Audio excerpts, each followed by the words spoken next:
Tariq Milton, one of those guys you talk about, Coach Campbell talks about this all the time, development. And you recruit this young man in, doesn't get a chance to play a year ago, red shirts, but was a kid from fall camp through the end of the season a year ago. And really, as you got into the bowl season, was probably one of our best playmakers in practice. And had we had this new rule that's coming around this year, the kid might have gotten on the field a year ago, but we felt like he wasn't ready early in the season, wanted to preserve that redshirt year, had an incredible spring, off-season academically, on the field, socially within the program, and now fall camp he's really shining. And every day, finding ways to make plays, and as a guy that's very consistent, very sure-handed, confident, pretty fearless kid out there. So I think there's a multitude of different things you'll see us do with him as he continues to grow. At the receiver position, I think the biggest thing is depth, first of all, finding out, okay, who's our primary,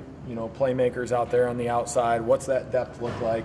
Is there guys that maybe have a unique skill set where they can help on special teams, maybe as a returner, maybe, in other phases of the game? And then as the year goes on, injuries start to happen, guys start to wear down, great opportunity for a young guy to maybe develop those first couple weeks, and Coach Campbell's got a really good plan and schedule in place for those guys to grow and develop through the course of the season.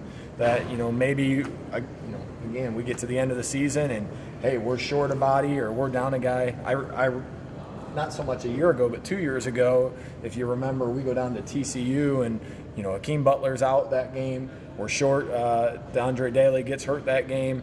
Alan Lazard's got his toe injury from the week before. And the next thing you know, we're sitting there thinking, man, do we got to play one of these freshmen and burn his red shirt? Well, now you get into that situation, and as long as there's a guy that you feel confident that's ready to be thrown in that situation, you can put him in there, play him, and then if those other guys get healthy, you can allow them to still preserve that redshirt year. So I think it's a great rule, and I think it's going to really benefit a lot of guys. The 4 freshmen, yeah. So, I think a very young group, a group that across the board, I think each of them have a different skill set. You talk about Joe Skates, a guy that can really stretch the field, kind of runs like a deer and has, great catch radius to him. Tavon Kyle, really sharp. You watch his high school tape, he plays inside, outside, all over the place. So, we've kind of, set him in one area to allow him to really gain some confidence there. But very sharp kid, picks up on the playbook very well. Sean Shaw, kind of that mold of what you see with Akeem, got that size, length out there on the outside.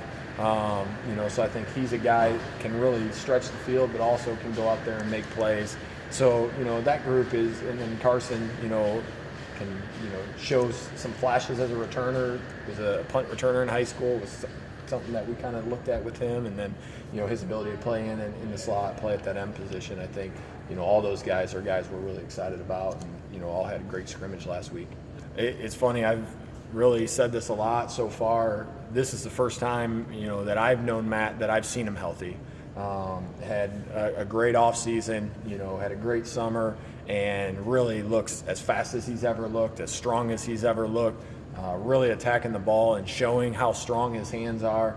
I really have high hopes for Matt this year and high expectations, and he certainly hasn't let anybody down through camp. I mean, he's a guy that works as hard as anybody. 2 days ago, I made a point to the whole receiver room. We watched his entire practice, every single play, and every play he brings it. And that's what he brings to the table. He's a great leader. He helps those young guys out, but he's a guy that's a great role model and a great example for all those young guys too. Yeah, Deshaunte's had his best fall camp so far in the 3 seasons that we've had him. And those 2 guys complement each other really well. Both of them are a little bit different, even though they're playing the same position. I still think Deshaunte brings so much value in his ability to make people miss, his balance, his body control. Again, both those guys potentially in the return game. But obviously Deshaunte has so many snaps under his belt. He's got great experience. When he goes out on the field, he's comfortable. And to be honest, he rises to the occasion out there on Saturdays. I mean, for as well as he practices and as hard as he works, he's always at a higher level on Saturdays. So I'm really excited about those 2 guys being able to both in their own way be able to contribute to what we're doing on offense. With Tariq, probably you're going to see a little bit more of a vertical threat, where Deshante probably a little bit of maybe that underneath and horizontal and screens and bubbles and those things. So not that Deshante can't, but those are probably, in terms of their strengths, where you see those guys fitting the most. I think the thing that I'm so encouraged about Akeem is he has grown up in life.